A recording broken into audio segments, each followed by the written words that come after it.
Imagine this. You're standing in a big open field. It's muddy. You're in the Pacific Northwest, so the air is just thick and damp, and everything is that kind of slate gray color. Yeah. You look up. Not a single storm cloud directly over you. No thunder. The air is totally still. And then out of that silence, a bolt of electricity, millions of volts, just slams into you. It's the kind of thing that makes you want to stay inside forever. But here's the real kicker from the case file we're digging into today. Oh, I know. It wasn't the first time it happened to him. The victim had been hit twice before in the same week. Once on his umbrella, once on his car antenna. Exactly. Talk about bad luck. Or maybe not luck at all. Very, very specific calculated bad luck. Because that third strike, it didn't just scare him. It killed him. Right. But the real mystery, I think, isn't even the death. It's the footprint. Or, the total lack of one. Mm-hmm. How do you get a body into the middle of a soggy field without a single track? That is the locked room puzzle we are unpacking today.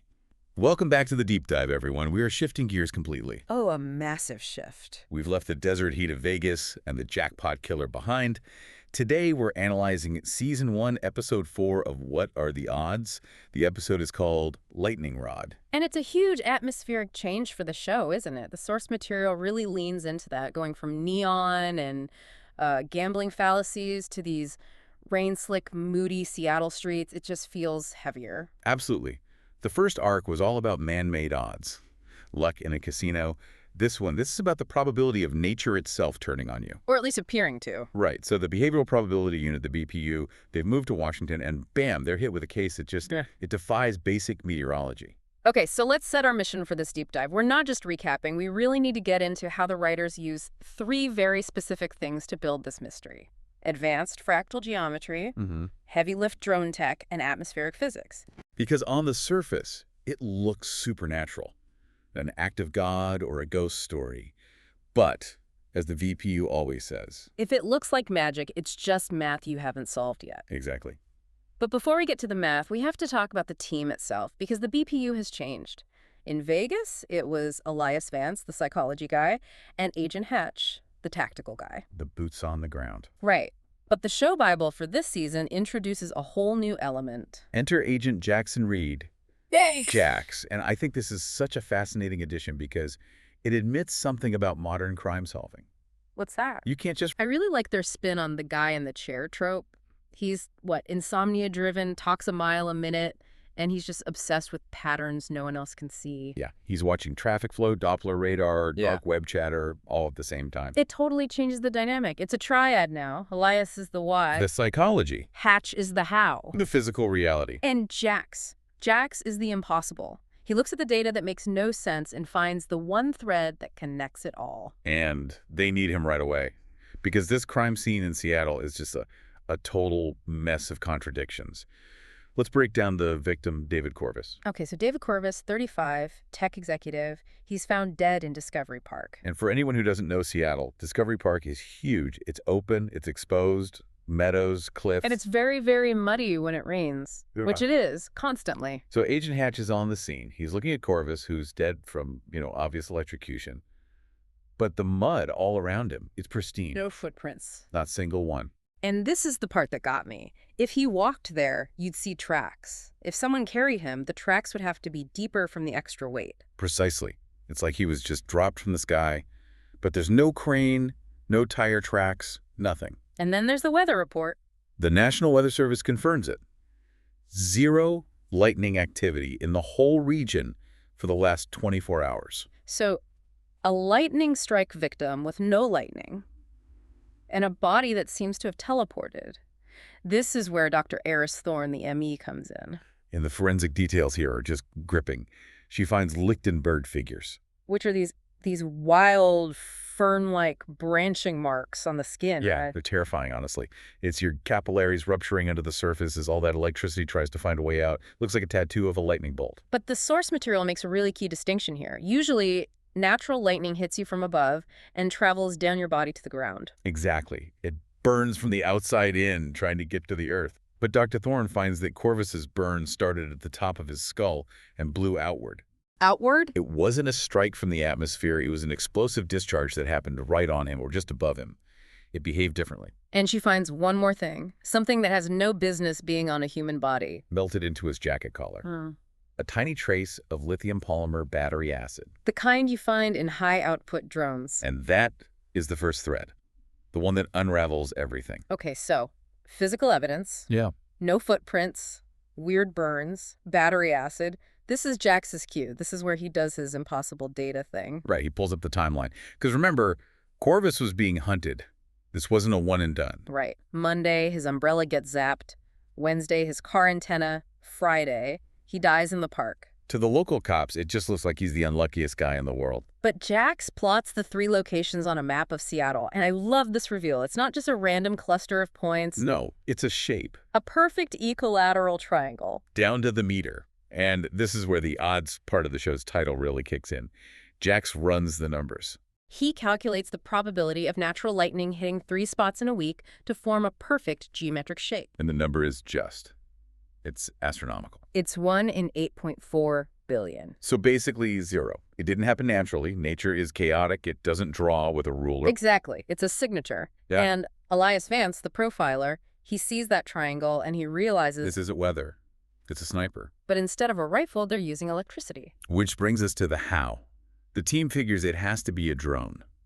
But not your standard camera drone. The script calls it a heavy-lift hexacopter. Okay, and that distinction is important, right? It's crucial. A hexacopter has 6 rotors. It's built for stability and massive lift. To lift a full-grown man, which is how you get no footprints, you're talking about an industrial machine. So wait, the theory is the drone physically picked him up? Yes. The killer likely incapacitated Corvus somewhere else, attached him to the drone, flew him to the middle of the field, and then dropped him. That's horrifying. It is. No footprints, because he arrived from the air. But lifting him is one thing. How do you electrocute him? The show calls it a flying Tesla coil.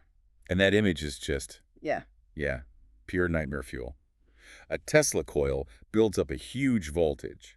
The theory is this killer rigged a drone with a custom capacitor bank. So it picks him up, drops him, hovers maybe 50 feet up. And That's ZAP. It discharges all that stored energy right onto him. Creating a localized, man-made lightning bolt. And that explains everything. It explains the wrong burn marks because the charge is coming from a point source right above him. It explains the battery acid. The drone was so close, the heat probably ruptured a cell. It's the ultimate locked room mystery. The walls don't matter because the killer is coming from above, on the Z-axis. And think about the psychology of it. Mm-hmm. The umbrella, the car. The killer wasn't missing. He was calibrating. Yes, he was toying with Corvus. Yeah. Making him terrified of the open sky before he delivered the final shot. Which gets us to motive. Why do all this? Why build a flying electric chair to kill one tech exec? This is where the geometry comes back in. Jax runs that triangle pattern through the BPU's predictive network. And he realizes that perfect triangle.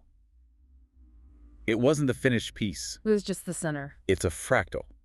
A Sierpinski triangle. I mean, let's break that down because I had to look this up. What exactly is a Sierpinski triangle? So imagine a solid black triangle. Now, you cut an upside-down triangle out of the middle. You're left with 3 smaller black triangles at the corners. Okay. Now, you do the same thing to each of those 3, and again. And again to infinity. It's a pattern of infinite recursion. And that's the killer's profile. Elias says he's mimicking acts of God. He's taking the chaos of a lightning storm and forcing it into this perfect mathematical shape. It's about control, imposing order on nature. And because it's a fractal, it's based on an algorithm, Right. Which means... Jax can predict the next strike. Exactly. And this is where the episode's tension just skyrockets. Because the pattern isn't just repeating, it's expanding, scaling up. The first triangle was just the bullseye. And the algorithm points to the next vertex of the bigger triangle. It's not another person this time. It's a place. The Seattle Space Needle. And instantly, the stakes change.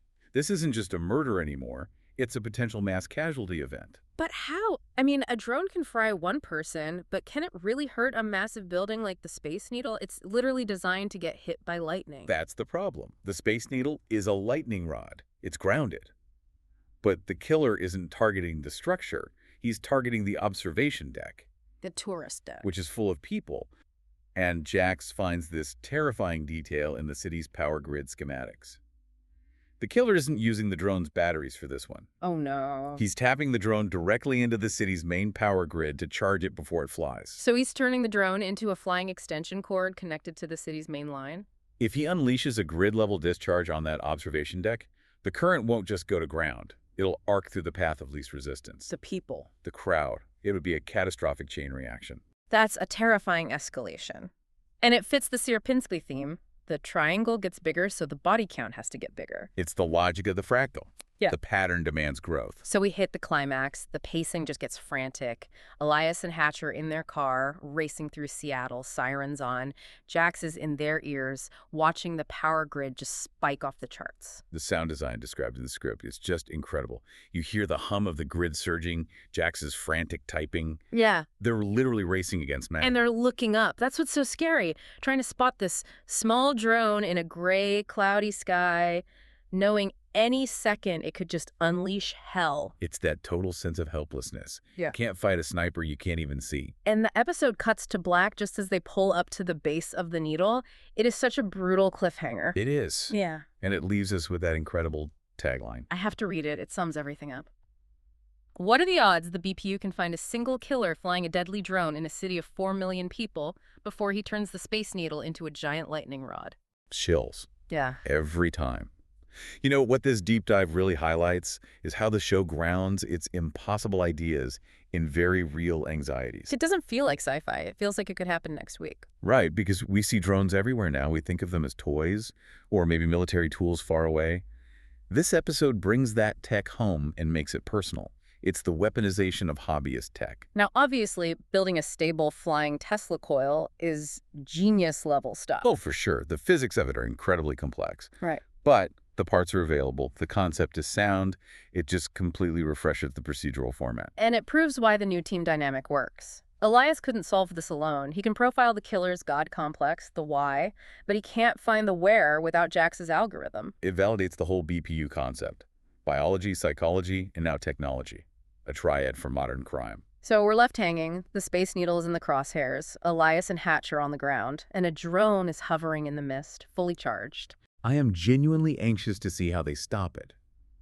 How do you neutralize that thing without triggering the very discharge you're trying to prevent? We'll have to wait. But before we sign off, I want to leave you with one last thought. Go for it. We talked about this killer mimicking nature. We usually fear the randomness of a storm, being in the wrong place at the wrong time. But this episode flicks that. It suggests the scariest storm isn't the one that happens by accident. It's the one that has a target list. Exactly. When consumer tech lets one person replicate the power of a thunderstorm, the forecast changes from chance of rain to chance of malice. That's a disturbing thought, but a valid one. On that note, thanks for listening to this deep dive. If you're in Seattle, maybe keep an eye on the sky. We'll catch you next time for the conclusion of Lightning Rod. Stay safe out there.